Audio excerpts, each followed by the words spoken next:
So here it is, the big kahuna. This is just one section of these, training the troops, training the infrastructure, creating the larger cadres to expand the archipelago of gulags.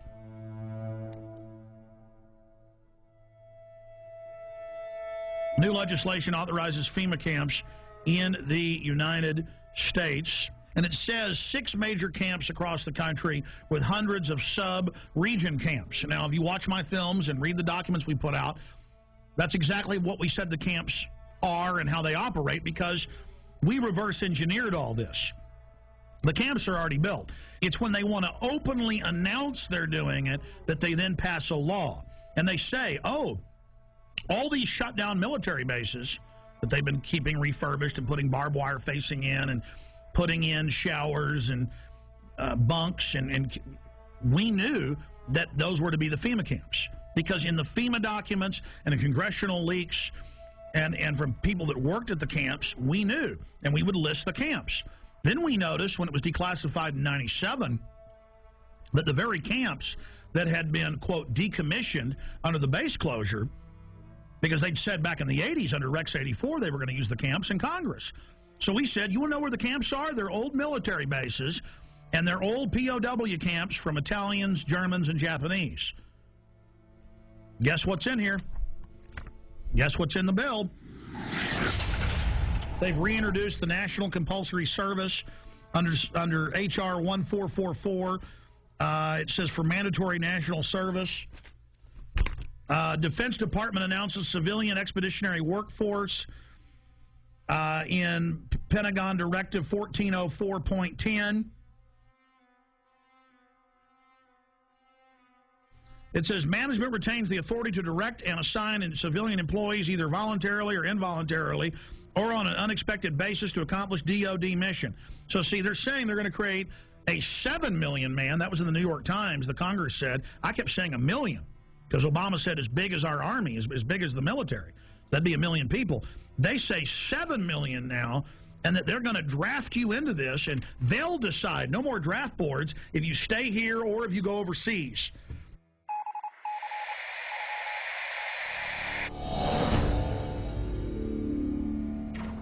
But this just broke. I just showed you the earlier terror training manual saying those that talk about the Constitution are terrorists and are a danger to police, those that are in Second Amendment groups. Here is the MIAC strategic report, and this is 2/2009, the modern militia movement. And they mix in here people that believe there's 9 FEMA regions, people that believe there's a NAPTA superhighway, and they show the official NAPTA superhighway map the government put out. Doesn't exist. Those that don't want RFID chips being implanted with them, and they mix it in then with white supremacists and others, and they say, we want you to understand the terrorist symbols. It's don't tread on me flag of the Founding Fathers. You know, the flag of the Founding Fathers, all of it. We're going to go over this. This is amazing.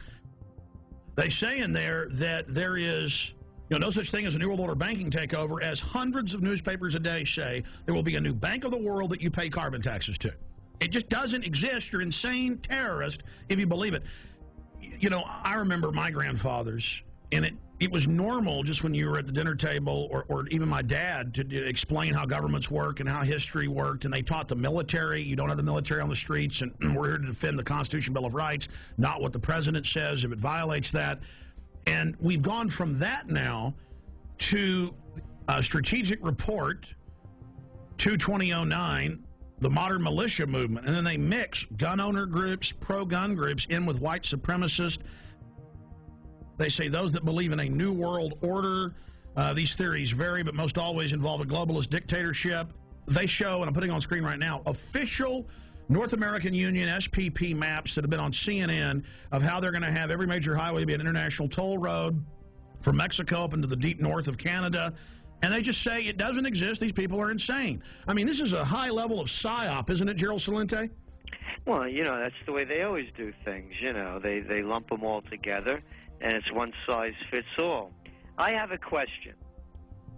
Do you believe that the military will fire on its people? they're going to stage riots, and then it's going to look like, oh, they stopped the riots. It's reasonable to set the precedent. Like, oh, where you do have FEMA camps for medical care and where you can stay. You know, the troops are here to help at car wrecks. That's how they're rolling it out. And I believe that, I think the way they're going to manipulate the military, I think a lot of them are going to fire on U.S. citizens. Because that's a question we're going to pose in the Trends Journal in the next edition. And I happen to agree with you. They'll stage riots. We always see these people that they call anarchists that always have black, you know, always have dressed in black and have masks on. They've been caught being police sorry, go ahead. No, exactly. No, I agree with you. And I think that they are going to fire on the people, unfortunately. No, don't shoot me, please! Don't shoot me! I haven't done anything! Don't shoot! In this training manual that's going out to police everywhere in the country, it has a, don't tread on me flag. It shows America, freedom to fascism, and the film Zeitgeist in it. We just showed that, and shows it next to the Turner Diaries, which was a white supremacist thing about killing police. So see how they do guilt by association. I mean, this is just off the charts, and this was sent to me by the Missouri Information Analyst Center. A police officer sent it to me. That's where they got it from. And I've seen these in Texas versions and others. It's the same thing, but they're updating it. I mean, how do they say none of this exists and then mix in mainstream things that are happening with white supremacists and tell police that people are dangerous if they're into this? You're watching Police State 4, The Rise of FEMA. I wanted to take a little break out to explain the history of the Police State documentary films. In 1999, in 2000 and 2001, I made the seminal Police State films that were a viral success on the web and on VHS and DVD. Fast forward 8 years later, it's all come true. Not because I have a crystal ball, but because I'm looking at government documents, I'm looking at the facts, I'm looking at their own white papers. If we can expose the FEMA camps and the executive orders and the shadow government, their system will fail. I've made the film, Police State 4. It's now up to you to get it out to everyone you know. And yes, we need your support. We offer and promote the fact that they're free on YouTube, Google, and thousands of other video sites. We put them out for free. But we do ask you to give us the seed money, the support to run our websites, to do the syndicated radio show, and to make future films. So if you want this documentary in the best quality available and to have the expanded extras, please visit Infowars.com and purchase Police State 4, The Rise of FEMA. You can call toll-free, 888-253-3139. You can visit Infowars.com or PrisonPlanet.com. If it hasn't been blocked in your country yet, many have. You can also write to us at Infowars, P.O. Box 19549, Austin, Texas 78760. PrisonPlanet.tv is a better tool than ever in the info war. Over 6 years of my radio and TV shows, all my films in super high quality, my book, Paul Watson's book, all there, 15 cents a day. Your support of PrisonPlanet.tv empowers the resistance to unlock minds worldwide.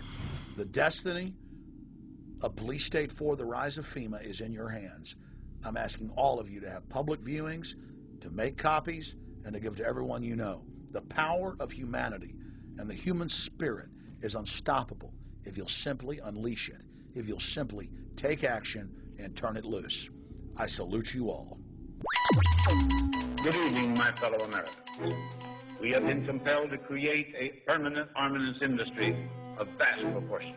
We annually spend on military security alone more than the net income of all United States corporations. We recognize the imperative need for this development, yet we must not fail to comprehend its grave implications. Our toil, resources, and livelihood are all involved. So is the very structure of our society. In the councils of government, we must guard against the acquisition of unwarranted influence, whether sought or unsought, by the military-industrial complex. The potential for the disastrous rise of misplaced power exists and will persist.